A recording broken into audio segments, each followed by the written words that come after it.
ఇక్కడ వేడుకొండల స్వామి గృహ అంటారు. స్వామి చాలా పవిత్రమైన స్థలం.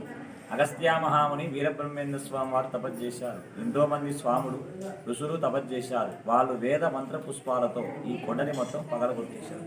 ఈ మెట్లపైన కూర్చొని అఖండ దీపం నాడుకొని అగస్త్య మహాముని వీరబ్రహ్మేంద్ర స్వామి వారు 101 రోజు కూర్చొని తపస్సు ఈ కొండ మొత్తం చూడండి, పై వరకు చూడండి. శటగోపురం అంటే మనము తలపైన శటగోపురం ఇలా సమర్పించుకుంటాము, అలాగే వెలిసింది. మనం సాక్షాత్తుగా శ్రీవారి పాదాల కింద ఉన్నాం.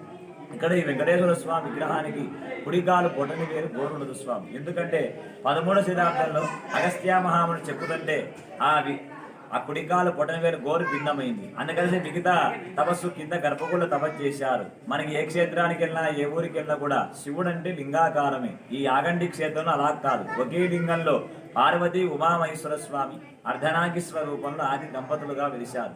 ఈ వెంకటేశ్వర స్వామి కొరికి కింద గర్భగుడి.